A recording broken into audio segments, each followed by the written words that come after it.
আমরা আসলে যখন স্যার আইজাক নিউটনের কথা বলি, শুধু ফিজিক্স না, আমরা বলি একটা এজ, একটা ওয়ার্ল্ড ভিউ, একটা দৃষ্টিভঙ্গি, একটা সময়, এবং সেই সময় কিন্তু এখনও শেষ হয়ে যায়নি। আমি আমার কথা প্রসঙ্গে হয়তো আসবে যে আমরা এখন যে জগতে বাস করি, একদম ঠিক আছে যে আমরা কোয়ান্টাম ফিজিক্সে ঢুকে পড়েছি, কেউ কেউ স্ট্রিং থিওরি করছে, লুপ কোয়ান্টাম গ্র্যাভিটি আছে, কোয়ান্টাম গ্র্যাভিটির বিভিন্ন ব্রাঞ্চ আছে, কিন্তু ওভারঅল দৈনন্দিন জীবনে আমাদের যে এনকাউন্টার নেচারের সাথে, তার বেশিরভাগটাই কিন্তু নিউটনিয়ান ফিজিক্স দিয়ে কভার করা যায়।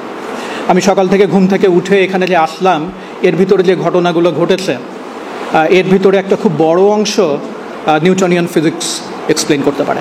সো নিউটনিয়ান ফিজিক্স আজকের দিনেও রিলেভেন্ট। আমি সেই জিনিসগুলো নিয়ে একটু কথা বলার ইচ্ছা রাখি। আমি আরও দুই একটা কথা বলবো, একটু শুরুতেই বলে রাখি, যেটার একটু ব্রডার কনটেক্সট আছে, যেটাকে হয়তো আপাত মনে হবে যে খুব ফিজিক্সের সাথে সম্পর্কিত না, কিন্তু তারপরে আমি দু একটা কথা বলবো। একটা জিনিস শুরুতেই সবার মনে রাখা দরকার, সেটা হলো বিজ্ঞান কিন্তু সোশ্যাল কনস্ট্রাক্ট। একটা পার্টিকুলার সামাজিক পরিবেশ, সেই সময়কার রাজনীতি, সেই সময়কার রাষ্ট্রের কাঠামো, সেই সময়কার পপুলার কালচার, এর প্রত্যেকটা জিনিসই কিন্তু বিজ্ঞানকে কোনো না কোনোভাবে প্রভাবিত করে। সো যারা সায়েন্স করছে তারা কিন্তু কোনো সময় আসলে হার্ডকোর সায়েন্স করে না, হার্ডকোর সায়েন্স করা যায় না। সেই সময়কার সাহিত্য, সেই সময়কার শিল্প, সেই সময়কার প্রচলিত বোধ, বিশ্বাস, এমনকি কুসংস্কার তার কাজের উপরে প্রভাব ফেলে। তো এইটা কিন্তু মাথার মধ্যে রাখা দরকার। বিজ্ঞানীর কাজ একজন সৃষ্টিশীল মানুষের কাজ, এবং সেই সৃষ্টিশীলতার ভিতরে কিন্তু বহু উপাদান আছে। তো কতগুলো পয়েন্ট আমি লিখে নিয়ে এসেছি, আমার ইচ্ছা আছে যে সেটা আমি কভার করব। শুরুতেই যিনি ইন্ট্রোডিউস করছিলেন তিনি বলছিলেন যে ইন্টারডিসিপ্লিনারি আইডিয়ার এক্সচেঞ্জের কথা। এখানে ইচ্ছা করলেই কলার একজন ছাত্র বিজ্ঞানের ভিতরে ঢুকতে পারছে না, অ্যান্ড ভাইস ভার্সা আমি বলবো।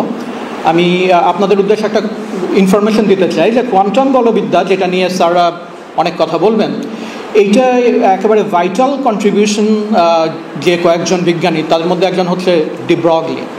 ডি ব্রগলির কিন্তু ইউনিভার্সিটিতে মেজর ছিল হচ্ছে লিটারেচার এবং হিস্ট্রির উপর, ঠিক আছে।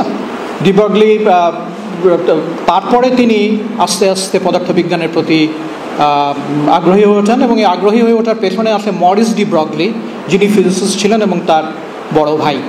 তো কে যে কোন জায়গা থেকে কোথায় যেতে পারে, এটার ইতিহাসে বহু নিদর্শন আছে।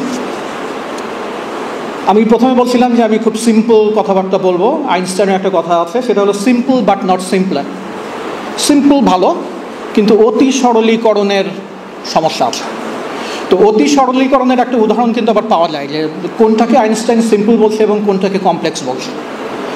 আইনস্টাইনকে একবার জিজ্ঞেস করা হয়েছিল যে তুমি দাড়ি কাটার জন্য সাবান ইউজ করো, এবং আপনারা হয়তো জানবেন যে ওই শেভিং ফোম কিন্তু খুব বেশি দিনের না, তার আগে এক ধরনের সাবানই ছিল। আইনস্টাইন তার উত্তরে বলেছিলেন, two soaps, that is too complicated. গায়ে মাখার জন্য একটা সাবান আর দাড়ি কাটার জন্য একটা সাবান, এটা আমার জন্য খুবই জটিল। তো আমি ওই দুটো সাবানের দিকেও যাব না আর কি। আমি শুরু করতে যাচ্ছি। একটা ব্যাপারে আমি প্রথমে একটু অ্যাপোলজি করব, সেটা হচ্ছে আমি কথাবার্তার ভিতরে বাংলা এবং ইংরেজি মিশে যাবে, একটা দোষ, কিন্তু এই দোষ বোধহয় কাটাতে পারবো না, বাংলা ইংরেজি দুটোই মিশে যাবে। তো এইটা একটু ক্ষমাসুন্দর দৃষ্টিতে দেখতে হবে। আর আমাকে কথাবার্তা বলা হয়েছে নিউটনীয় বলবিজ্ঞান নিয়ে এবং নিউটনিয়ান ওয়ার্ল্ড ভিউ নিয়ে। কিন্তু বিজ্ঞানের একটা সমস্যা আছে, ওই যে এক দেশে এক রাজা ছিল, আমি আসলে এইভাবে শুরু করতে পারবো না। এক দেশে এক রাজা ছিল, এইভাবে বিজ্ঞান শুরু করা খুব মুশকিল। আমি যদি নিউটনিয়ান ফিজিক্স নিয়ে কথা বলতে চাই, তাহলে আমাকে একটু পেছন দিকে তাকাতেই হবে, এবং সেই পেছন দিকে যদি না তাকাই, তাহলে আসলে নিউটনিয়ান ফিজিক্স নিয়ে আমি নিউটনিয়ান ওয়ার্ল্ড ভিউ নিয়ে এবং নিউটনের যে আমি বলছি এজ, নিউটনের যে সময়, সেই সময় নিয়েও আসলে সেটা হাইলাইট করা যাবে না আর কি। তো কথা যদি বলতে চাই, কথা কোন জায়গা থেকে শুরু করব সেটাও একটা প্রশ্ন আর কি।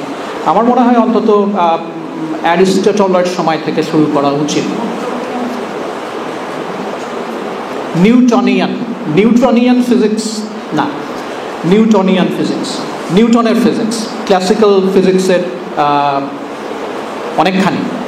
তো যেটা বলতে যাচ্ছিলাম যে সেই আমরা যদি বিজ্ঞানের পার্ট নিতে চাই, ফিজিক্সের পার্ট না বিজ্ঞানের পার্ট, তাহলে আমার মনে হয় যে অ্যারিস্টটলের সময় একটা গুড স্টার্টিং পয়েন্ট।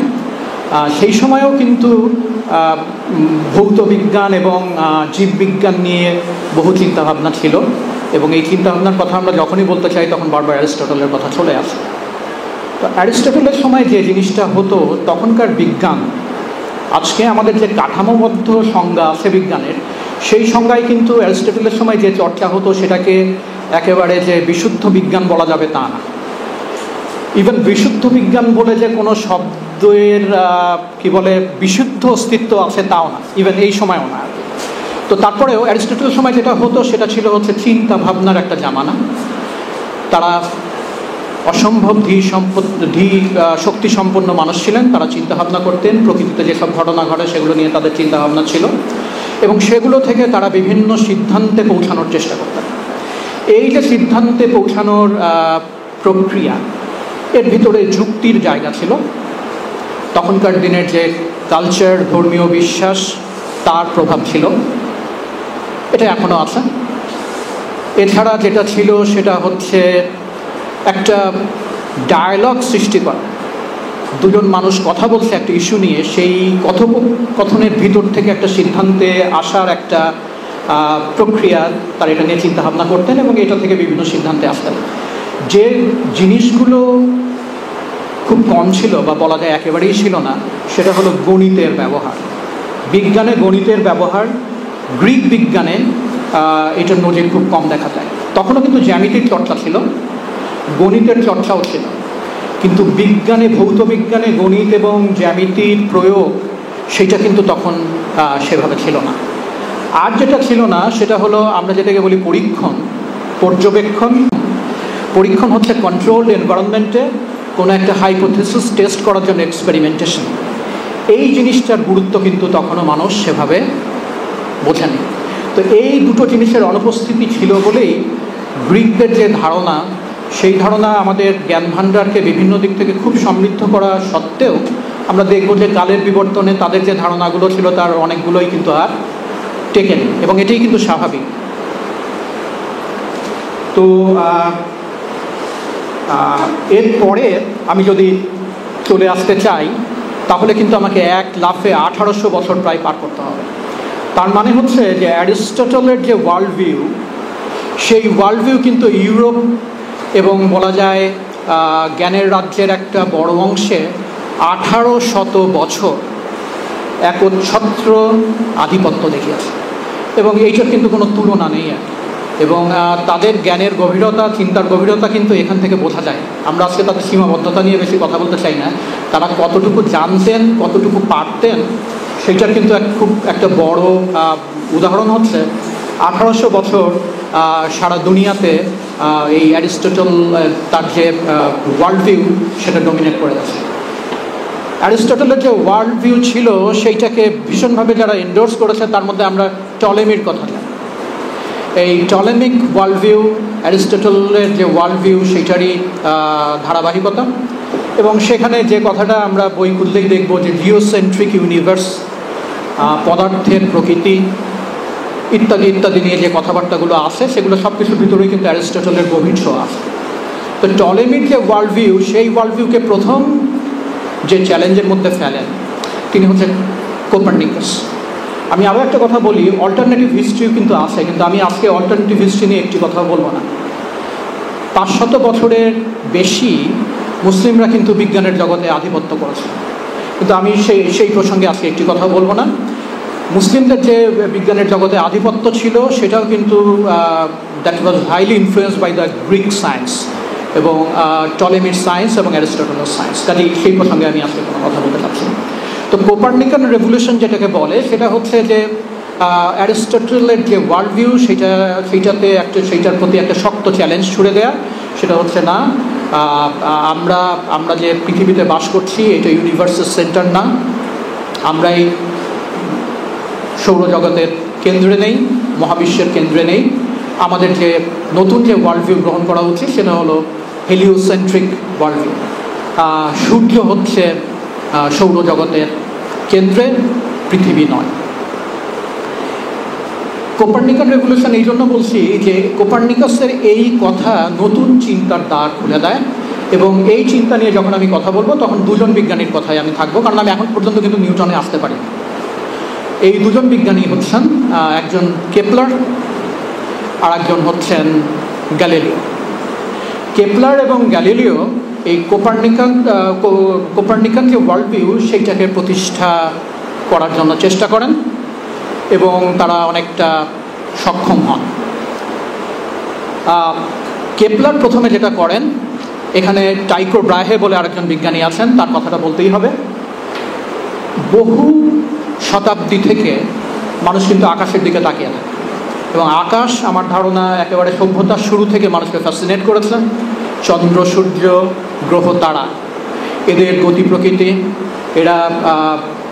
এদের চন্দ্রের ছোট বড় হওয়া, সূর্যের উদয় এবং অস্ত যাওয়া, এগুলো প্রত্যেকটা মানুষকে অসম্ভব চিন্তার খোরাক করে। তো এইখানে টাইকো ব্রাহের কথাটা আমি বিশেষভাবে এই জন্য বলতে চাই যে টাইকো ব্রাহে যেটা করেছিলেন, তিনি ছিলেন তাদের সেই সময়কার শ্রেষ্ঠ অবজারভেশনাল অ্যাস্ট্রোনমার। অবজারভেশনাল অ্যাস্ট্রোনমার কী করেন? গ্রহ নক্ষত্রের গতিবিধি সূক্ষ্মভাবে তালিকাবদ্ধ করার চেষ্টা করেন এবং টাইকো ব্রাহের হাতে তখন শ্রেষ্ঠ ডেটা ছিল। এই আমাদের সৌরজগতের গ্রহগুলো কখন কে কোন অবস্থানে থাকে, তাদের গতিবিধি কেমন, এই ডেটা তার হাতে ছিল। কিন্তু এই ডেটা থেকে একটা সুস্পষ্ট পাঠোদ্ধার তিনি করতে পারেন।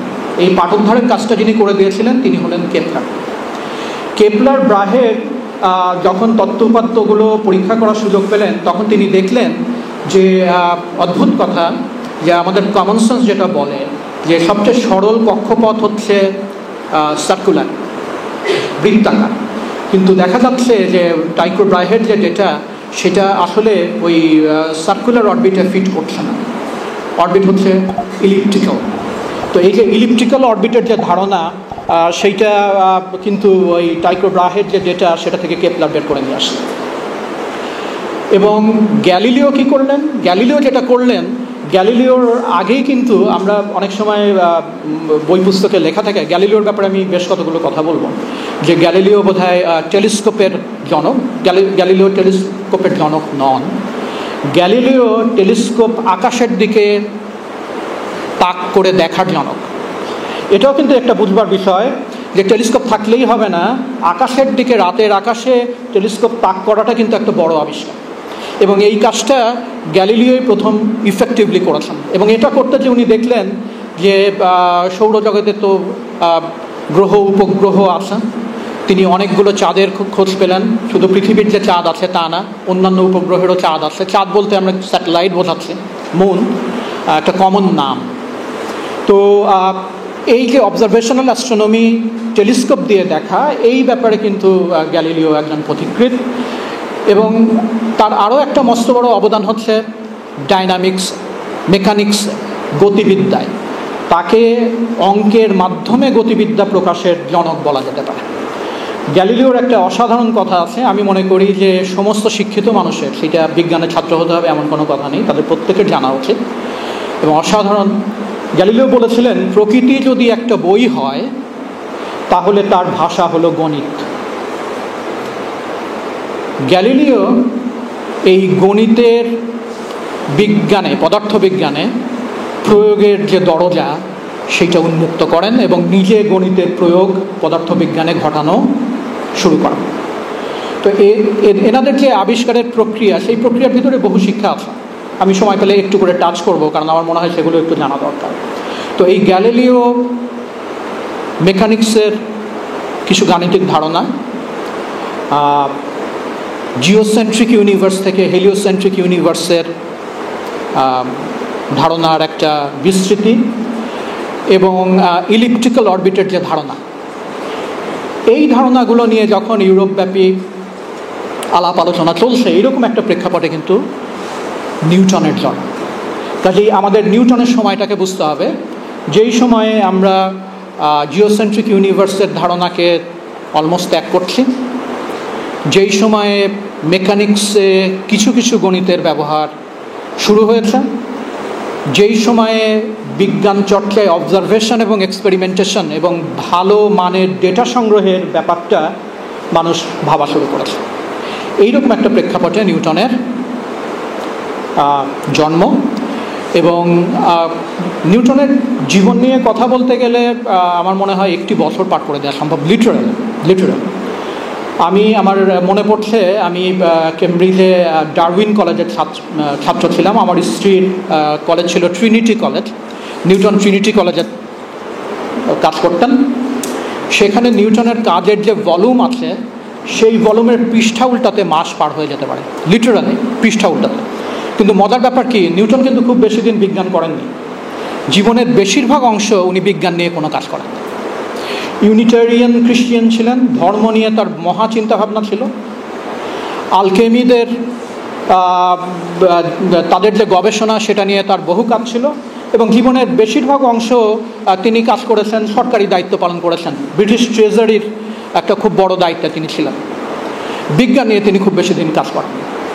তো এই মানুষটি যা করেছেন, বিজ্ঞানের ইতিহাসের কোনো নজির নেই। আমরা মাঝে মাঝে বলি যে শ্রেষ্ঠ বিজ্ঞানীকে, এটা বেসিক্যালি আমার একেবারে ব্যক্তিগত ধারণা। আমার ধারণা প্রথমে নিউটন, 1 মিনিট নীরবতা পালন করার পরে দ্বিতীয় একজনের নাম নেওয়া। কারণ আনপ্যারালালড, আমি যদি মানে ইয়ের কথা চিন্তা করি, তাহলে you will not have any parallel to that. আপনি যদি ইতিহাস ঘেটে দেখেন এবং তার অবদান এবং তার ব্রিলিয়ান্সের দিকে যদি আপনি তাকান, আর কি অ্যাবসলিউটলি নট। নিউটনের আমরা বলি যে অ্যানাস ম্যারিবিলাস, তার মার্ভেলাস ইয়ার একটি 1666।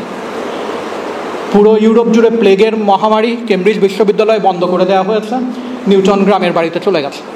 গ্রামের বাড়িতে তার অফুরন্ত সময়, কারণ ভেড়ার পাল তাকে আকৃষ্ট করে না। তাদের মস্ত বড় না হলেও 300 ভেড়ার একটা ছিল আর কি, পাল ছিল নিউটনের ফ্যামিলির। তো নিউটন যেটা করতেন, ওই সময়টা তিনি নিরবিচ্ছিন্ন চিন্তাভাবনা করতেন। এবং মানে আমি যেটা বলবো, ক্লাসিক্যাল ফিজিক্সের অর্ধেকটা প্রবাবলি ওই একটি বছরে নিউটন দাঁড় করিয়ে ফেলেন। আমার মনে হয় না মানব ইতিহাসের কোনো ধরনের নজির আছে। একটি নতুন গণিতের শাখা তিনি আবিষ্কার করেন, এবং এটা আনপ্যারালাল। যে এই ক্যালকুলাস ছাড়া বিজ্ঞান, বাণিজ্য, ইভেন এখন ইকোনমিক্স, এগুলোতে আসলে ভিতরে ঢোকা যায় না। এই গণিতের শাখাটি লেবনিজের ইকুয়াল কন্ট্রিবিউশন আছে, কিন্তু এই শাখাটিও নিউটনের হাতে। তো নিউটন কি করলেন সেটা আমি বলবো না। নিউটন যা করেছেন তার ভিতরে আমি দুটো বিষয় নিয়ে কথা বলবো। একটা হচ্ছে মেকানিক্স, একটা হচ্ছে ল অফ গ্র্যাভিটি। কারণ আর কিছু নিয়ে যদি কথা বলতে চাই, তাহলে আমি আসলে সময়ের ভিতরে শেষ করতে পারবো না। নিউটন যে মহাকর্ষ সূত্র দিলেন, ইনভার্স স্কয়ার ল, এই সূত্রটি বিশ্ববাসীর জানতে অনেক সময় লেগেছে। মেকানিক্সের আমরা যে বলবিদ্যার যে প্রধান 3টি সূত্র, সেই সূত্র নিউটনের দেয়া। এবং আজকে আমি যেটা বলছিলাম, আজকে সকাল থেকে আজকে আমার ঘুমাতে যাওয়ার আগ পর্যন্ত যত রকমের মেকানিক্যাল ইভেন্টের সম্মুখীন আমি হব, তার শতকরা 95টির ব্যাখ্যার জন্য, প্রবাবলি 100টির জন্য, যেহেতু পদার্থবিজ্ঞান করি একটু সতর্ক থাকি। কেউ বলে বসতে পারে যে ওইটা তো আসলে নিউটনিয়ান মেকানিক্স দিয়ে প্রয়োগ করা যায় না। সকালে ঘুম থেকে উঠে এখন পর্যন্ত আমার নাড়াচাড়া থেকে শুরু করে ওই যে ঘুমাতে যাওয়ার আগ পর্যন্ত যত ধরনের ম্যাক্রোস্কোপিক মুভমেন্টের সম্মুখীন আমি হব, তার সব কিছুই বেসিক্যালি নিউটনিয়ান মেকানিক্স। তো যেটা বলতে চাচ্ছি, এই যে নিউটনের ল অফ গ্র্যাভিটি, এই নিউটনের ল অফ গ্র্যাভিটি নিউটন কিন্তু প্রকাশ করেননি। Newton law of gravity Newton তার মতো করে বোঝার প্রায় 20 বছর পরে বিশ্ববাসী জেনেছে যে নিউটন ল অফ গ্র্যাভিটি বুঝে ফেলেছেন। সেটার একটা কাহিনী আছে খুব মজা। কেমব্রিজে যারা ফেলো, তাদের মাঝে মাঝে ডিনার হয়। সেই ডিনারে দুজন ব্যক্তি, আমরা অনেকেই তাদের নাম জানি। একজন হলো ক্রিস্টোফার রেন, তিনি একজন অত্যন্ত বিখ্যাত আর্কিটেক্ট। যারা লন্ডনে গেছে তারা যে জিনিসগুলো দেখে, তার মধ্যে একটা হলো সেন্ট পলস ক্যাথেড্রাল। এই সেন্ট পলস ক্যাথেড্রাল কিন্তু এই ক্রিস্টোফার রেনের ডিজাইন করা। তিনি শ্রেষ্ঠ আর্কিটেক্টদের ভিতরে একজন। এবং আরেকজন হচ্ছে এডমন্ড হ্যালি। আমরা যে হ্যালির ধূমকেতুর কথা বলি, সেই হ্যালির ধূমকেতু খ্যাত এডমন্ড হ্যালি। তারা যেটা করছিলেন সেটা হচ্ছে যে ওই মাস্টারদের কী বলে ফেলোদের একটা ডিনারে এডমন্ড হ্যালি এবং ক্রিস্টোফার রেন চিন্তা করছিলেন যে কী ধরনের ভৌত সূত্র ইলিপ্টিক্যাল অরবিটের জন্ম দিতে পারে। এই প্রশ্নটি নিয়ে তারা নাড়াচাড়া করছিলেন। এবং এক পর্যায়ে ক্রিস্টোফার রেন তার মাথায় প্রশ্নটি থেকে যায় এবং এডমন্ড হ্যালি এই প্রশ্নের উত্তর যিনি দিতে পারবেন তার জন্য 40 শিলিং পুরস্কার ঘোষণা করা হয়। তো যে কারণেই হোক, নিউটনের সাথে দেখা হলে ক্রিস্টোফার রেন জানতে চান যে আচ্ছা, আপনার কি মনে হয় যে ইলিপ্টিক্যাল অরবিট কোথা থেকে পাওয়া যায়? নিউটন এক কথায় উত্তর দিলেন, ইনভার্স স্কয়ার ল থেকে। ক্রিস্টোফার রেন তাকে জিজ্ঞেস করলেন যে আপনি কি করে জানলেন? নিউটন বললেন আমি হিসাব করে দেখেছি। এই কথোপকথনটাই কিন্তু বিজ্ঞানের ইতিহাসের শ্রেষ্ঠ যে পুস্তক আমরা বলি প্রিন্সিপিয়া, ন্যাচারাল ফিলোসফি অফ, কি বলে ভুলে গেলাম, কোথায় লিখেছি, mathematical principles of natural philosophy, এই বইটির পিছনের ঘটনা। এই কথা শোনার পরে নিউটনকে চেপে ধরা হলো যে আপনি যা যা জানেন আপনি একটু লেখেন, এবং তারপরেই কিন্তু এই বইগুলির প্রকাশ। অপটিক্স এবং কি বলছিলাম, mathematical principles of natural philosophy. সমস্ত মহাবিশ্ব সম্পর্কে আমাদের ধারণা এরপর থেকে পাল্টে যায়। তার কারণ নিউটনের যে গবেষণা তার অনন্যতা কি? অনন্ত হচ্ছে এই, গ্যালিলিও শুরু করেছিলেন, নিউটন ভৌত বিজ্ঞানকে, বিশেষ করে পদার্থবিজ্ঞানকে, বলবিদ্যাকে শক্তিশালী গাণিতিক কাঠামোর উপরে দাঁড় করা। নিউটন যা বলেছেন তার জ্যামিতিক এবং গাণিতিক ব্যাখ্যা দিয়েছেন। আমরা বুঝতে পারলাম যে প্রকৃতিকে বুঝতে গেলে গ্যালিলিও বলেছিলেন যে অঙ্কের ভাষায় বুঝতে হবে, অঙ্কের ভাষায় প্রকৃতিকে কিভাবে বুঝতে হবে সেটা হাতে কলমে নিউটন দেখিয়ে দিয়েছেন। অঙ্ক কেন লাগে এটাও একটা প্রশ্ন, এখানে বোধহয় বহু ফিলোসফির ছাত্র আছে।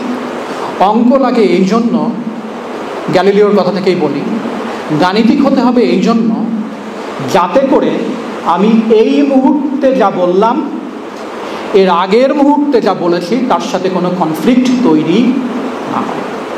অত্যন্ত মূল্যবান একটা কথা। এই মুহূর্তে আমি যেটা বলেছি এর আগে আমি যেটা বলেছি তার সাথে এটা কোনোভাবে সাংঘর্ষিক হবে না। এবং এই নিশ্চয়তা কে দেয়?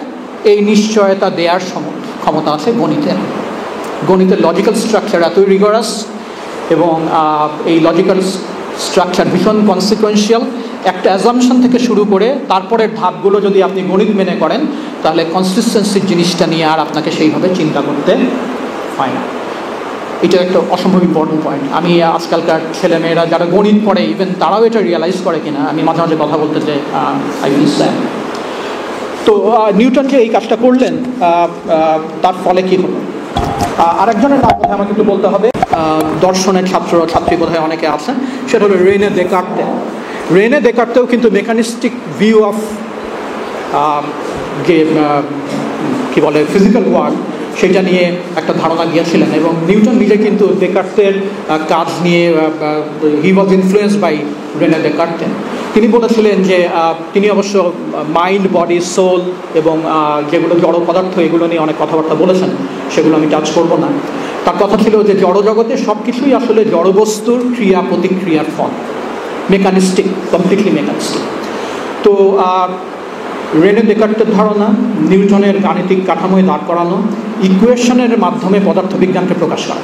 এই ইকুয়েশনের মাধ্যমে পদার্থবিজ্ঞানকে যে প্রকাশ করার যে প্রবণতা, এইটা একটা নতুন দর্শনের সৃষ্টি করে।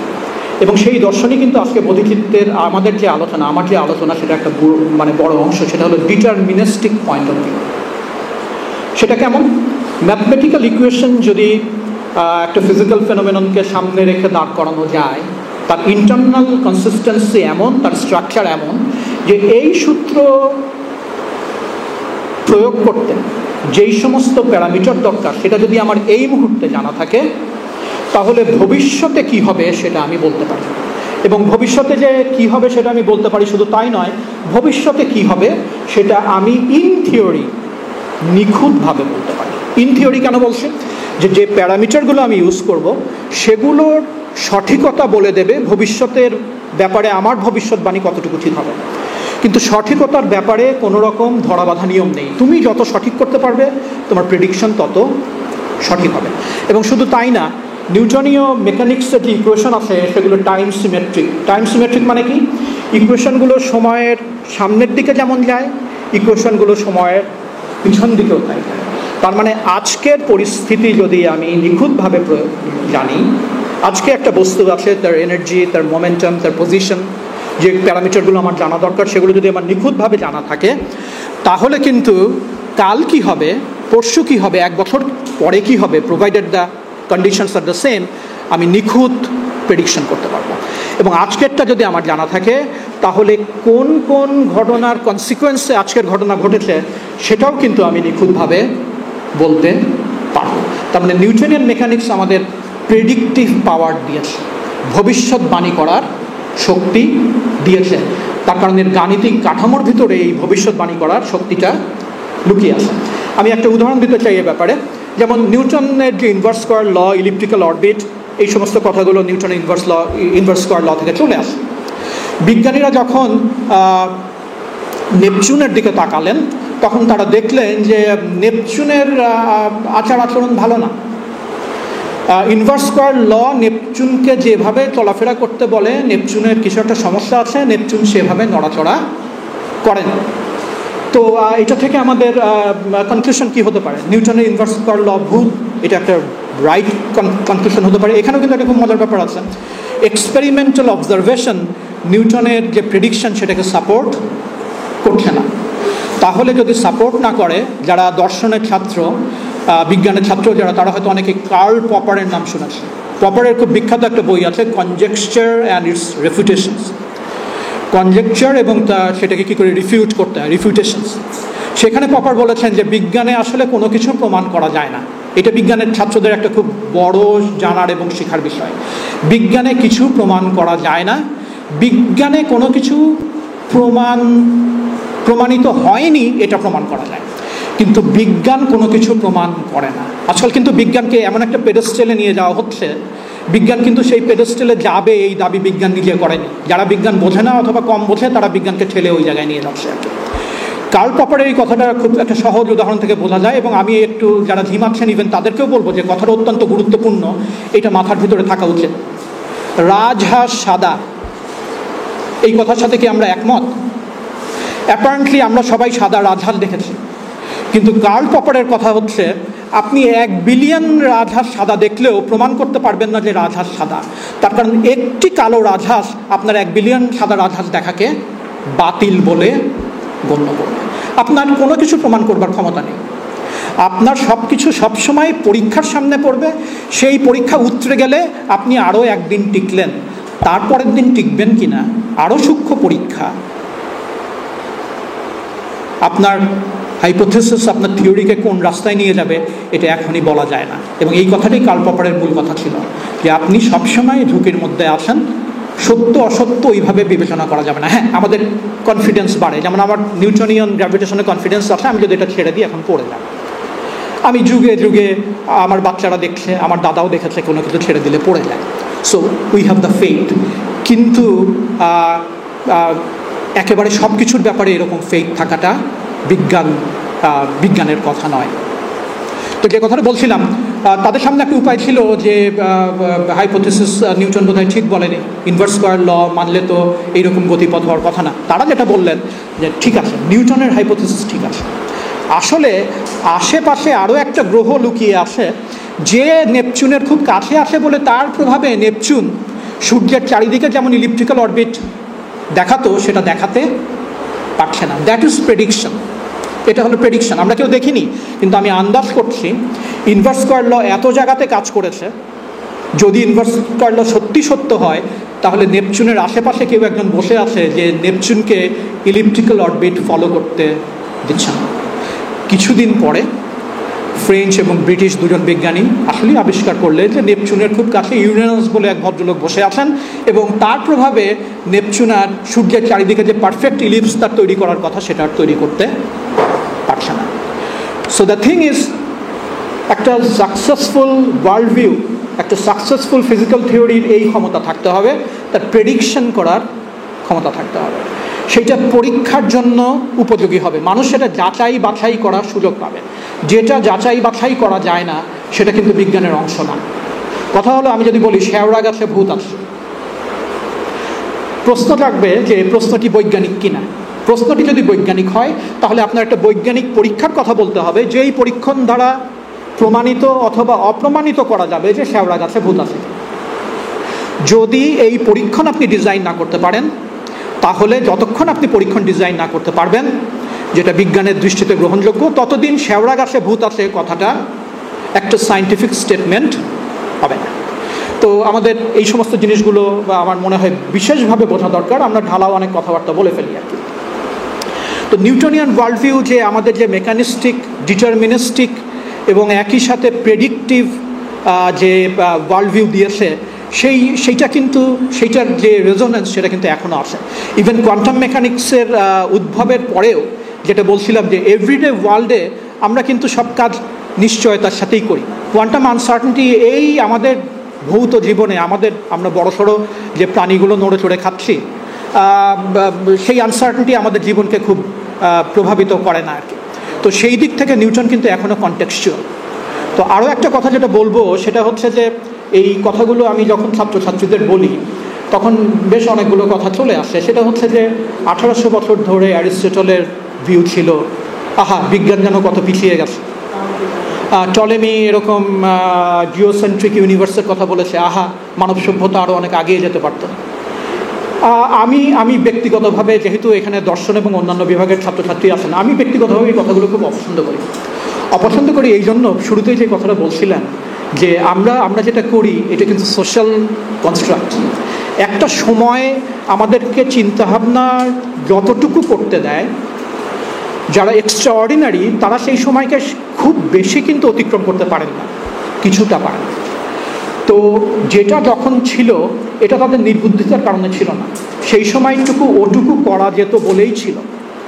যেমন আমি দুটো উদাহরণ দিই। একটা হলো ফ্ল্যাট ইউনিভার্স, তার যে ধারণা, আমাদের কেউ এখন না হয় আমরা ছবি দেখি, ডিসকভারি চ্যানেল এটা সেটা, সেই সময় কি কেউ পৃথিবীকে ফ্ল্যাট ছাড়া আর কেউ দেখেছে?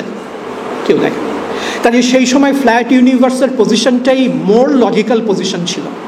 সূক্ষ্ম বিষয়ে যারা বিচার বিশ্লেষণ করবার সেইভাবে ক্ষমতা রাখেন না, বেশিরভাগ মানুষই রাখেন না, এখনও রাখেন না, তখনও রাখতো না। তারা যে ফ্ল্যাট ইউনিভার্স এটাকে এন্ডোর্স করবে, এতে খুব আশ্চর্য হওয়ার কিছু নেই। আমরা যদি রাতের আকাশের দিকে তাকাই, আমরা কি দেখি না যে আমরা যেন সেন্টারে বসে আছি, তারা গ্রহ নক্ষত্র সব আমাদেরকে ঘিরে আছে, যেটাকে বলে সেলেস্টিয়াল হেমিস্ফিয়ার, একটা অর্ধবৃত্ত আমাদের ঘিরে আছে, আমরা কেন্দ্রে বসে আছি। আমাদের পক্ষে এই ধারণা করাই কি সঙ্গত ছিল না যে এইটা জিওসেন্ট্রিক ইউনিভার্স? কাজেই তারা খুব বোকা মানুষ ছিলেন। এই ধরনের ধারণা থাকাটা এক ধরনের অ্যারোগ্যান্স, এবং আমি এইটা একদম পছন্দ করি না। আমরা বলি মধ্যযুগীয় বর্বরতা। আমরা কি বর্বরতার ইতিহাস জানি? বিংশ এবং একবিংশ শতাব্দে এমন কোনো বর্বরতা নাই যেটা মধ্যযুগীয় যে কোনো বর্বরতাকে ছাড়িয়ে না যায়। কাজেই আমি আজকে এই কথাগুলো এই জন্য বলছি, আমি শুরুতেই বলছিলাম we must be very careful, এবং অ্যারোগ্যান্স খুব ভালো জিনিস না আর কি, এইটা আমাদের স্মরণ রাখা উচিত। তো এইটা আমি ব্রডার কনটেক্সটে বলছি আর কি। তো নিউটন যেটা বললেন যে এই মহাবিশ্বকে আমরা বুঝি, গণিত দিয়ে বোঝা যায়, এবং শুধু বুঝি না, আমাদের এই বোঝা ব্যবহার করে আমরা নতুন নতুন জিনিস আবিষ্কার করতে পারি। আমাদের প্রেডিক্টিভ পাওয়ার আছে, নতুন নতুন ডিসকভারির রাস্তা খুলে যেতে পারে। গ্যালিলিও যখন টেলিস্কোপের কথা বলেছিলেন, এখানে একটা মজার ব্যাপার আছে। টেলিস্কোপ নিয়ে তিনি ওই সময়কার যারা বিদগ্ধজন তাদের বলেছিলেন, তোমরা আকাশের দিকে তাকাও। বিদগ্ধজনদের মধ্যে একটা বড় অংশ আকাশের দিকে তাকাতেই অস্বীকার করেছে। যারা তাকিয়েছিলেন তারা যখন মুনের যে ক্রেটারগুলো দেখছিলেন, তখন তারা কিছুতেই স্বীকার করেননি যে এগুলো মুনের ক্রেটার। তারা বলেছিলেন ওগুলো হচ্ছে তোমার টেলিস্কোপের যে লেন্স তার উপরে দাগ। ঠিক আছে? এখন আবার ওই একই মেসেজ, তারা কি খুব বোকা মানুষ ছিলেন? আমাদের রাষ্ট্রের কথাই যদি চিন্তা করি, যা কিছু ঘটছে সব কিছুকেই আমরা দেখি, সব কিছু দেখলেও কি স্বীকার করার হিম্মত আমাদের আছে? সো মানুষকে জাজ করা কিন্তু অত ইটস নট ফেয়ার এবং ঠিকও না আর কি। তো আমি প্রায় শেষের দিকে চলে এসেছি, অল্প দু একটা কথা বলে আমি শেষ করে দেব। সেটা হচ্ছে যে মেইন কনসিকুয়েন্স যে কথাগুলো বলেছিলাম সেই কথাগুলো আরেকবার বলি। সেটা হলো ম্যাথমেটিক্স অ্যান্ড জিওমেট্রি আর at the heart of science. এগুলো আছে। ইকুয়েশন রিয়েলিটি ডেসক্রাইব করতে পারে। বাউন্ডারি কন্ডিশনের ইম্পর্টেন্স, বাউন্ডারি কন্ডিশনের ইম্পর্টেন্স হচ্ছে এই যে একটা ইকুয়েশন আসলে আপনাকে ঠিক কোথায় নিয়ে যাবে এটা ডিপেন্ড করে আপনি কোথা থেকে শুরু করছেন। এই ধারণাটি অত্যন্ত ইম্পর্ট্যান্ট। আপনি কোথা থেকে শুরু করছেন সেই বাউন্ডারি কন্ডিশন যদি আপনি ঠিকমতো সেট না করতে পারেন, শুরুর কন্ডিশনটা, তাহলে আপনার ভবিষ্যতের প্রেডিকশন কিন্তু ঠিক থাকবে না। সো বাউন্ডারি কন্ডিশনের যে ইম্পর্টেন্স সেটা কিন্তু নিউটনিয়ান মেকানিক্স এবং নিউটনের যে বিজ্ঞান সেখান থেকে খুব ভালো বোঝা যায়। আরেকটা কথা হলো causally connected past, present and future. এটার কথা বলেছি যে সমস্ত ঘটনাই কার্যকরণ দিয়ে সম্পর্কিত। সেই জন্যই কিন্তু গণিতের এই বিশেষ শক্তি। এই সমস্ত জিনিসই কিন্তু নিউটনিয়ান মেকানিক্স থেকে আসছে। এই থেকে যে ধারণাটা আসলো, যেমন লাপ্লাসের কথা আপনাদের বোধিচিত্তের এর ভিতরে আছে। লাপ্লাস যেটা বললেন যে মহাবিশ্বটা একটা ক্লক ওয়ার্ক ইউনিভার্স, ঘড়ির কাঁটার মতো চলছে। আমাকে যদি প্যারামিটারগুলো ঠিক ঠিক বলে দাও, তাহলে অতীতে কী হয়েছিল সব আমি বলে দেব, ভবিষ্যতে যা কিছু হবে তার সব কিছু আমি বলে দেব। কারণ এই যে নিয়মের ভিতর দিয়ে চলছে, basically Newtonian mechanics, Newtonian physics, Newtonian worldview, এর বাইরে আর কিছু নেই। কিন্তু কথা হচ্ছে যে এই যে কথাগুলো, এর বাইরেও কিন্তু বোঝার অনেক কিছু ছিল। যেমন বোঝার কী ছিল, এই যে থিওরি অফ গ্র্যাভিটি, এইখানে নিউটন এটাকে যেভাবে বর্ণনা করেছেন, এটা হলো অ্যাকশন অ্যাট এ ডিস্টেন্স। ওইখানে সূর্য, এইখানে পৃথিবী, কোনো এক অজ্ঞাত কারণে সূর্য কিছু করলে সেটার ইনফ্লুয়েন্স পৃথিবীও অনুভব করে। অজ্ঞাত কারণটা হলো গ্র্যাভিটি, কিন্তু কিভাবে সূর্যের ইনফ্লুয়েন্স পৃথিবী বোঝে এই ব্যাপারে নিউটনের কোনো ধারণা ছিল না। এবং তিনি কি বলেছেন, খুব মজার কথা, তিনি বলেছেন আই মেক নো হাইপোথেসিস। এটা একটা খুব মজার ব্যাপার। আমি গণিত সাজাতে পারি যেটা ফিজিক্যাল ফেনোমেনাকে সম্পূর্ণ ব্যাখ্যা করে, কিন্তু এর পিছনে কি কারণ আছে সেটা আমার আদৌ জানা না থাকতে পারে। এবং নিউটন, যেহেতু নিউটন, তার পক্ষে এটা অকপটে বলতে কোনো অসুবিধা হয়নি যে আই মেক নো হাইপোথেসিস। কেন হয়, অ্যাকশন অ্যাট এ ডিস্টেন্স কী করে কাজ করে, আমার অ্যাবসলিউটলি কোনো ধারণা নেই। ওনার ধারণা ছিল, কিন্তু সেগুলো মেটাফিজিক্যাল এবং তার রিলিজিয়াস বিলিফ, সেগুলো নিয়ে আমি কথা বলবো না আজকে। তিনি যেটা বললেন, আমি জানি না, আমি জানি এই নিয়ম মেনে চলে, এন্ড অফ দ্য স্টোরি। বিজ্ঞান কিন্তু এইভাবেও করা যায়। কাজে বিজ্ঞানীরা সবসময় ফার্স্ট কজ জানবেন এই দাবি করার কোনো প্রশ্ন ওঠে না। বিজ্ঞানীরা ভৌত ঘটনা দেখান, সেই ঘটনার জন্য একটা মডেল এবং গাণিতিক ব্যাখ্যা দাঁড় করান। সেই গাণিতিক ব্যাখ্যা এবং মডেল আমরা পরীক্ষণের মাধ্যমে যাচাই বাছাই করি এবং নতুন নতুন প্রেডিকশনের কাজে ব্যবহার করি। যতদিন সেই গাণিতিক মডেল এবং প্রেডিকশন কাজ করে, আমরা বলি তোমার মডেলটা খুব ভালো, তোমার থিওরি খুব সুন্দর। যখন কাজ করে না, আমরা তখন সেটাকে পরিত্যাগ করি, নতুন মডেলে যাই। পরিত্যাগ করা মানে কিন্তু একেবারে পরিত্যাগ করা না, সেটার উপরে দাঁড়িয়েই আমরা সেটাকে রিভাইজ করার চেষ্টা করি। কখনো কখনো একেবারে নতুন ধারণায় যেতে হয়, কখনো কখনো সেটাকে রিভাইজ করলে চলে। তো যেটা বলছিলাম, এই যে ব্যাখ্যা করার যে ব্যাপারটা, সেইটা কিন্তু অনেক বেশি জটিল। বর্ণনা করা এক জিনিস, ব্যাখ্যা করা আর এক জিনিস। নিউটন বর্ণনা করেছেন গ্র্যাভিটির, নিউটন গ্র্যাভিটির ব্যাখ্যা দিতে জাননি। গ্র্যাভিটির ব্যাখ্যা কিন্তু আজকেও আমরা দিতে পারি না। জেনারেল থিওরি অফ রিলেটিভিটি, তার একটা মেট্রিক ফিল্ড রিপ্রেজেন্টেশন আছে, একটা জিওমেট্রিক্যাল রিপ্রেজেন্টেশন আছে, সেগুলো রিপ্রেজেন্টেশন, সেগুলো তার একটিও কিন্তু ব্যাখ্যা নয়। গ্র্যাভিটির জন্য একটা গ্রহণযোগ্য গ্র্যাভিটেশনাল ফিল্ড থিওরি, যেটা কোয়ান্টাম ফিজিক্সের নিয়ম কানুন মেনে চলে, সেরকম কোনো ফিল্ড থিওরি আমাদের জানা নেই আর কি, ওয়ার্ক ইন প্রোগ্রেস। তো যে কথাটা বলছিলাম যে আই মেক নো হাইপোথেসিস, এইটা একটা ফিজিসিস্টের ভ্যালিড পজিশন। এইটার জন্য একটা ফিজিসিস্টকে দোষ দেয়া যাবে না। তিনি একজন সৎ ফিজিসিস্ট, অনায়াসে এই পজিশন নিতে পারেন। তো যে কথাগুলো বলছিলাম,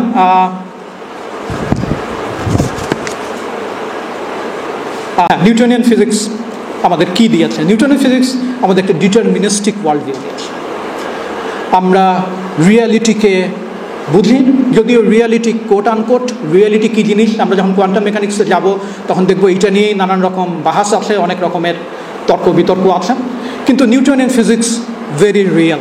এখানকার রিয়েলিটি হলো রিয়েলিটি, এই যে ঠক ঠক করছি এইরকম রিয়েলিটি, আমি ঘামছি এইরকম রিয়েলিটি।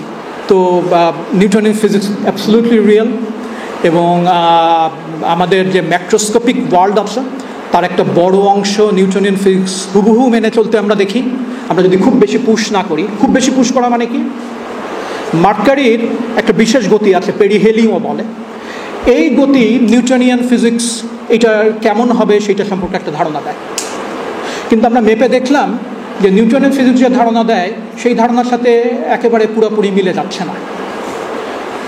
আইনস্টাইন যে ধারণা দেয় তার যে জেনারেল রিলেটিভিটি আছে তার সাথে এটা অনেক ভালো মিলে যায়, কিন্তু ওইটা যেটা বললাম আমাদের এভরিডে লাইফে ওইটার কোনো প্রভাব নাই। আমরা 1 ডিগ্রি অ্যাঙ্গেল চিনি, সেই 1 ডিগ্রি অ্যাঙ্গেলকে যদি আমি 60 ভাগে ভাগ করি হয় হচ্ছে 1 মিনিট। সেই 1 ডিগ্রি অ্যাঙ্গেলকে 60 ভাগে ভাগ করার পরে যে ভাগটা হয় সেই ভাগটাকে যদি আমি আরও 60 ভাগে ভাগ করি সেটা হয় 1 সেকেন্ড। 1 সেকেন্ড অ্যাঙ্গেল আমরা চোখে বোঝার আমাদের ক্ষমতা নেই, ইভেন 1 মিনিটও আমাদের চোখে বোঝার ক্ষমতা নেই। নিউটনিয়ান ফিজিক্স এবং আইনস্টাইনের জেনারেল রিলেটিভিটি, মার্কারির যে পেরিহেলিও, সেখানে যে পার্থক্য সেটা কয়েক সেকেন্ডের। ওই সেকেন্ড নিয়ে আজকে মাছের বাজারের কিছু আসবে যাবে না। তো যেটা বলছিলাম, কিন্তু ওইটা একটা বিশাল পরীক্ষণ। আইনস্টাইনের জেনারেল রিলেটিভিটি যখন ওটা সুন্দর ব্যাখ্যা করতে পারলো, আমরা বুঝলাম যে নিউটনিয়ার যে থিওরি অফ গ্র্যাভিটি আছে সেইটা একটা অ্যাপ্রক্সিমেশন, আইনস্টাইনের যে গ্র্যাভিটির জন্য তার যে স্কিম সেটা হলো একটা বেটার স্কিম। তো আমার মনে হয় এই কথাগুলো একটু একটু করে আসবে। আমি ছোট্ট দু একটা কথা বলে শেষ করবো, আমার সময় বোধহয় প্রায় শেষ নাকি? কতক্ষণ আছে? 10 মিনিট, আর প্রচুর সময় আছে। তো যে কথাটা বলবো সেটা হচ্ছে যে এই সময়ে ফিলোসফার এবং ফিজিসিস্ট এরা কিন্তু একজন আরেকজনকে দেখতে পারে, এবং এই দেখতে না পারাটা একটা বেশ ভয়ঙ্কর পর্যায়ে চলে গেছে। কি বলবো, কিভাবে বলবো, সেটা হচ্ছে স্টিফেন হকিংয়ের নাম সবাই শুনেছেন আপনারা। তার কথা ছিল ফিলোসফি ইজ ডেড। স্টিফেন ওয়াইনবার্গের কথা আপনারা শুনে থাকবেন, কোয়ান্টাম ফিল্ড থিওরি এবং ইলেকট্রোউইক ইউনিফিকেশনের জনকদের ভিতরে তিনি একজন, গ্লাসো এবং সালাম আরও দুজন। তিনি একটা কি বলে, আমি একটু লিখে রেখেছি কোথায় জানি, তার একটা বই আছে এবং এই বইটা খুব চালু, সেটা হলো dream of A final theory. এবং সেই বইয়ে ওয়াইনবার্গের একটা চ্যাপ্টার আছে, চ্যাপ্টারটা কোথায়, চ্যাপ্টারটা হচ্ছে এগেইনস্ট ফিলোসফি, ঠিক আছে? আবার ফিলোসফাররা যে ফিজিসিস্টরা ফিলোসফিকে আজকাল এতটুকু পছন্দ করছেন না, সেইটা তারা খুব পছন্দ করেননি। আমার মনে হয় যে একটা কম্প্রোমাইজে আসার সুযোগ আছে এবং আসা উচিত। ফিজিসিস্টদের যে কথাটা সেটা হচ্ছে এখনকার ফিজিক্স এতটাই টেকনিক্যাল, সেই টেকনিক্যালিটি সম্পর্কে যদি ফিলোসফারদের একটা ধারণা না থাকে তাহলে আসলে তারা কি বলছে তারা নিজেরাই জানে না। এর ভিতরে কিন্তু এলিমেন্ট অফ ট্রুথ আছে। আজকে যে ফিজিক্স দাঁড়িয়ে আছে সেই ফিজিক্স এক্সট্রিমলি সফিস্টিকেটেড, এবং প্রতিটা কথার কাটাছিড়া করলে অনেক রকমের ব্যাপার স্যাপার বেরিয়ে আসে। সেগুলো সম্পর্কে যদি ফিলোসফারদের একটা মানে বেসিক ধারণাও না থাকে তাহলে আসলে তারা কী নিয়ে কথা বলছে সেটাই তারা ভালো করে জানে না। এটা ঠিক। আবার এটাও ঠিক, ওয়াইনবার্গ এবং হকিং যেই মানের ফিজিসিস্ট, অত্যন্ত উঁচু মানের ফিজিসিস্ট, অত্যন্ত, তাদের চেয়েও বহু উঁচু মানের ফিজিসিস্ট, তারা কতটুকু ফিজিসিস্ট ছিলেন এবং কতটুকু ফিলোসফার ছিলেন সেইটা নিয়েই কিন্তু একটা সেশন কাটিয়ে দেওয়া যায়। তো এইটা নিয়ে কার্লো রোভেলি, যার জেনারেল থিওরি অফ রিলেটিভিটির একজন এক্সপার্ট, তার একটা খুব চমৎকার কি বলে আর্টিকেল আছে, আমি এটা আপনাদেরকে একটু বলতে চাই। সেটা হচ্ছে, আমি যেটা হেল্প নিয়েছি, এটা হলো physics needs philosophy, philosophy needs physics. Foundation of physics বলে একটা জার্নাল আছে, সেই জার্নালে এই প্রবন্ধটি প্রকাশিত হয়, এবং সেখানে তিনি দেখিয়েছেন আসলে যেই সমস্ত ফিজিসিস্ট বলছেন যে ফিজিক্সের আর ফিলোসফির প্রয়োজন নাই, বেসিক্যালি তারা প্রতিদিন ফিলোসফি করছেন, তারা একটু অন্য ধরনের ফিলোসফি করছেন, কিন্তু তারাও ফিলোসফি করছেন। আপনারা যারা ফিলোসফির ছাত্র তারা জানেন যে ফিলোসফি জ্ঞান অর্জনের মেথড নিয়ে খুব চিন্তিত। কোন পদ্ধতিতে জ্ঞান অর্জন অর্থবহ হতে পারে সেটা ফিলোসফির একটা খুব বড় অংশ। তো ওয়াইনবার্গ এবং স্টিফেন হকিং সারা জীবন ওই পদ্ধতি নিয়েই অন্যদের সাথে ঝগড়াঝাটি করেছেন, কিন্তু তারাও একটা পদ্ধতি ফলো করেছেন, এবং সেই পদ্ধতির পক্ষে তাদের যে আর্গুমেন্ট সেটাও in a sense philosophical argument. তো আমি সব জায়গাতে এটাই এন্ডোর্স করার চেষ্টা করি যে না, ঝগড়াঝাটির প্রয়োজন নাই, আমরা সবাই সবার কাছ থেকে শিখতে পারি। এবং এই ঝগড়ার যে ইতিহাস, যেহেতু 10 মিনিট আছে আমি একটু সময় নিচ্ছি, এই ঝগড়ার ইতিহাস কিন্তু খুব পুরাতন। আপনারা সবাই প্লেটোর রিপাবলিকের কথা জানেন। প্লেটোর একটা স্কুল অফ থট ছিল। একই সময়ে গ্রিসে আইসোক্রেটিস বলে আরেকজন অত্যন্ত বড় পণ্ডিত ছিলেন, তারও কিন্তু একটা স্কুল অফ থট ছিল। এবং এই দুই থটের ভিতরে যে ঝামেলা, সেই ঝামেলাটার কথাই কিন্তু ওয়াইনবার্গ এবং কি বলে স্টিফেন হকিং বলেছেন। তার মানে খ্রিস্টের জন্মের 1000 বছর আগেও তারা এগুলো নিয়ে ঝগড়াঝাটি করতেন, যে কোন প্রসেসে জ্ঞান অর্জন বেশি অর্থবহ হতে পারে। তো আসলে যেটা বলতে চাচ্ছিলাম আমার কনটেক্সটে থাকা উচিত সেটা হচ্ছে যে নিউটনিয়ান বলবিজ্ঞান আজকের রিয়েলিটিতে অসম্ভব কনটেক্সচুয়াল।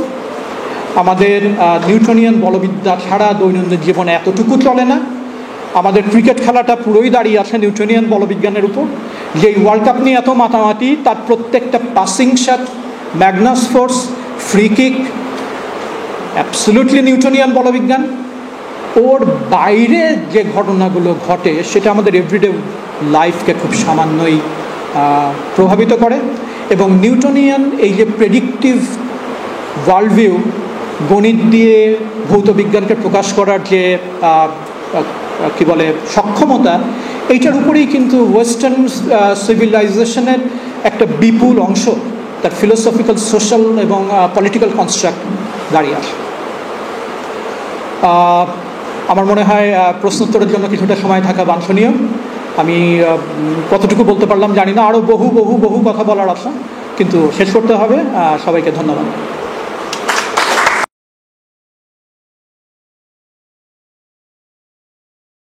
মানে যেই আলোচনাটা স্যার করলেন সেখানে আসলে যে একটা জায়গায় উঠে এসছে যে মানে ম্যাথমেটিক্সের দ্বারা পদার্থবিজ্ঞানের প্রকাশ বা ভৌতবিজ্ঞানের প্রকাশ, সেইটা আসলে বিজ্ঞানের, আমাদের বিজ্ঞান, তাত্ত্বিক বিজ্ঞানের যে অগ্রসরতা সেখানে খুব গুরুত্বপূর্ণ ভূমিকা রেখেছে। এবং আমরা যেটা দেখি যে মানে এখন আসলে ফিলোসফি এবং মানে একেবারে জ্ঞানের প্রায় সমস্ত শাখাই, মানে অনেক শাখাই ম্যাথমেটিক্সের উপরে নির্ভরশীল হয়ে পড়ছে। তো আমার আসলে প্রশ্ন যেটা সেটা হচ্ছে স্যার, আমরা কি আসলে এখন বলতে পারি যে ম্যাথমেটিক্স আসলে মানে এক্সপ্রেশন অফ নেচার, মানে ম্যাথমেটিক্স ভাষা হিসেবে এটা কি এখনও একটা মানবিক ভাষা, নাকি হচ্ছে যে মানে এটা মানে এতদিন এই জায়গা অর্জন করেছে যে এটাকে আসলে আমরা এক্সপ্রেশন অফ নেচার বলতে পারি?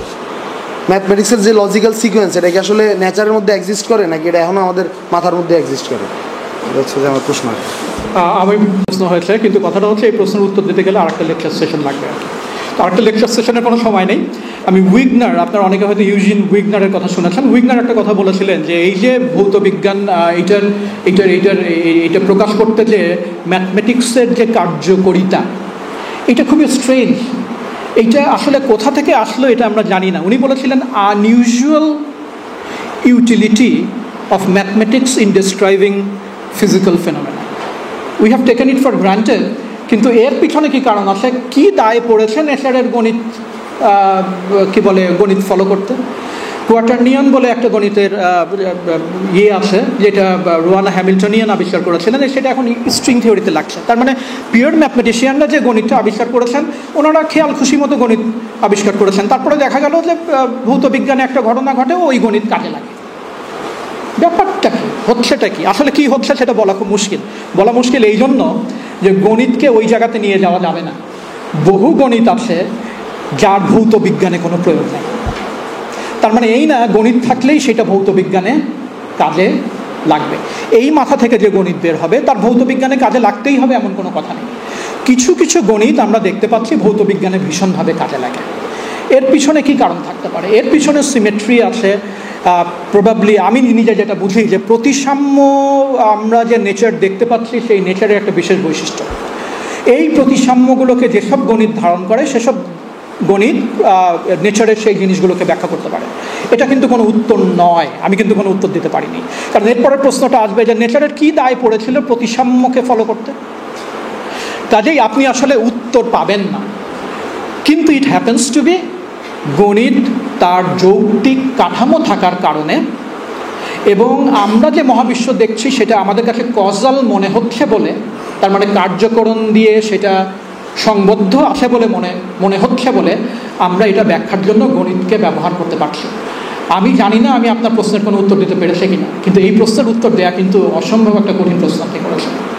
রিয়েলিটি, আমার পারসিভ রিয়েলিটি নিয়ে কিন্তু আমি কথা বলছি। এর বাইরে কি রিয়েলিটি আছে? ওই যে শেওড়া গাছের ভূতের মতো, যতক্ষণ আপনি দেখাতে না পারবেন এর বাইরে একটা রিয়েলিটি আছে, ততক্ষণ এটা সায়েন্টিফিক কোশ্চেনের মর্যাদা লাভ করবে না।